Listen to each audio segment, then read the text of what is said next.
You've seen the videos of brazen smash and grabs like these, often carried out in broad daylight. It's an absolute threat.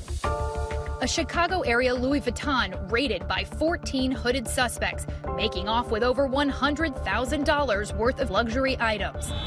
A flash mob style heist at an Oakland area Nordstrom. This New York jewelry store, windows smashed in with hammers. Federal authorities and retailers are now sounding the alarm about the growing danger of organized retail crime that is sweeping the country. They know exactly what stores to hit, what businesses and residents to hit, when and where. Coordinated groups are targeting stores, millions of dollars worth of goods. Retailers say they're growing more violent, putting shoppers and workers at risk, sometimes with tragic consequences. What goes through your mind when you realize that your dad was essentially killed over 3 power washers? You can't imagine that any piece of equipment in Home Depot is worth a life. When you saw the video of what happened to your dad, what was going through your mind? Wish it would have been me. Authorities say organized retail crime is large-scale theft of mostly high-value items from handbags to power tools, which are often then illegally resold online on sites like Amazon, eBay, Facebook Marketplace, or Craigslist. Amazon, eBay, and Facebook prohibit the sale of stolen goods on their sites and have said that they take measures to help ensure that. They're very much organized in the sense that they're doing it for the profit. Obviously, the profitability is the key here. Companies say this type of crime is reaching unprecedented levels, jumping more than 26% in 2021 and forcing the average family to pay an estimated $500 more each year on goods. It's growing double-digit year over year. This is professional shoplifting. 100%. Big box stores like the Home Depot have been hit especially hard. They tell us they're investigating hundreds of cases this past year alone and losing billions. The retail giant opening up to ABC News, showing us exactly what's being targeted. You have a special name for this part of the store. Yeah, this is what we refer to our billion-dollar aisles, billions and billions of dollars worth of sales in this product, and then about a third of our losses from a theft and frauds perspective come from, power tools particularly. Thieves are taking anything from leaf blowers to metal wire. And how much is a spool like that worth? A full spool can range anywhere from $1,000 to upward of about $3,500. In April, 3 people were arrested in connection with an organized retail crime operation that allegedly targeted California Home Depots. Authorities recovering $75,000 worth of stolen goods. Why do you believe that you've seen such an uptick? COVID aside and the pandemic aside, which kind of emboldened some people wearing masks, there's the online proliferation. That about 90% of our organized retail crime cases involve some type of online selling platform. Opioids and fentanyl continuing to drive the need for fast cash. And Homeland Security officials say the organizations have suspected ties to drug trafficking and terrorism financing. There are crime syndicates that could be tied to local gang networks that maybe have established networks either from the Chilean or Colombian threats or Romanian crews coming in from Eastern European that are comfortable in certain cities. According to the company, this one crew robbed various stores more than 20 times, allegedly stealing a total of $135,000 in merchandise. At least 2 of them have since been arrested on robbery and larceny charges. Their cases are pending. We are looking at these folks who do this for a living, impact us on a regular basis, and building large multi-state jurisdictional cases against these ORC groups. Another alleged repeat offender, this Delaware woman, Ayanna Duramis, who authorities say has been on an organized retail crime spree for years. In February, she was caught on surveillance, allegedly stealing 2 Nespresso machines worth nearly $2,000 from a New Jersey Bed Bath & Beyond. And then, here she is again at a nearby Home Depot a week later, raising a hammer at a Home Depot employee who tried to stop her. Authorities have charged her with shoplifting and robbery with a deadly weapon, but the case is pending. They say she has raked in thousands pawning goods. Why do you believe that organized criminals are targeting Home Depot? I don't think that any of the organized criminals that are out there are just coming to Home Depot. I think they're going to wherever they think today they can get what they're looking for to be able to sell quickly. In some cases, employees fight back. This family-owned jewelry store in Huntington Beach, California says they were targeted by thieves last year. It's our family business. We wanted to protect it, I guess, like protecting what's ours. But many larger retailers do not want their employees to intervene.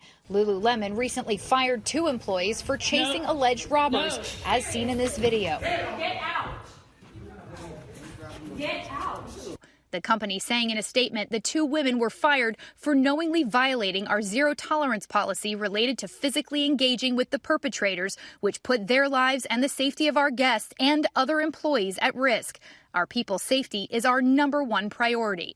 Home Depot also tells its employees not to stop robberies in progress, warning of the dangers. It seems almost like a catch-22 that you want to keep your employees safe, but at the end of the day, these criminals probably know that the employees are limited in their capacity to stop it. But it's the safety of our employees and our customers comes first, 100%, and what the consequences financially are the secondary consideration for us.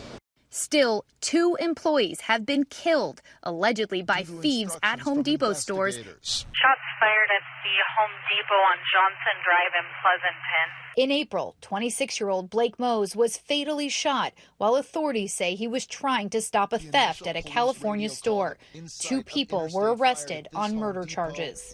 And in October, police say 82-year-old Gary Razor, nicknamed Grandpa Gary by his Home Depot coworkers, was pushed by an assailant who was allegedly trying to steal 3 power washers at a Hillsborough, North Carolina location and later died. He loved working at Home Depot because he was invested in the people and the customer, you know, the workers.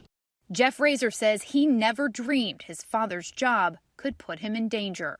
At his funeral service, we had to have 2 of them because the entire Home Depot staff and workers, from the manager to the person that just hired in a week ago, or wanted to come. So does it surprise you that he would have tried to step in to stop a theft? Oh, it doesn't surprise me at all. It wasn't like he was going to tackle the guy, right? He was just asking for a receipt.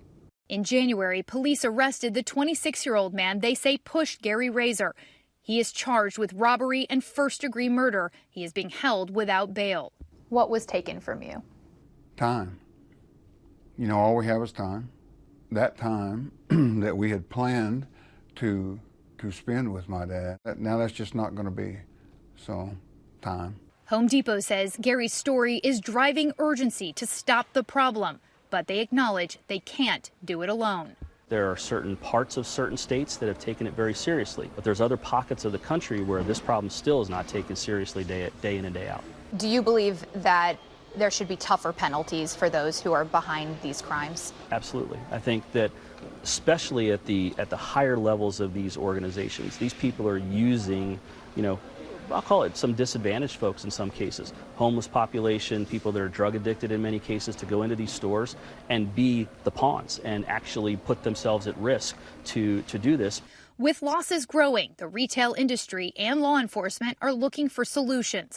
Congress already passed the INFORM Act, which requires online marketplaces to collect and disclose more information on the goods they sell. But retailers want them to do more. And passed the Combating Organized Retail Crime Act, creating coordinated multi-agency response to retail theft.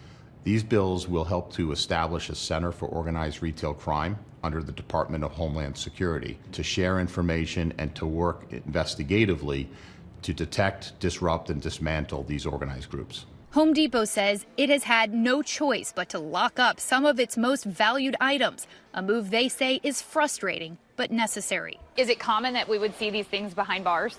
In a perfect world, this is not what we'd want to be doing. We'd want to be completely open to our customers. But unfortunately, this is the product that is targeted most frequently. The company is also working to make more of its products trackable, adding monitors as a deterrent, alarmed gates to prevent carts from leaving, and installing more cameras to keep track of shoppers. But for Gary Razor's family, nothing can undo the loss. His death, a warning that these crimes are destroying lives. What do you want people to hear about your father's story? I would like very much for people to understand that my dad would want, right, people to focus on this and say, we've finally gone too far.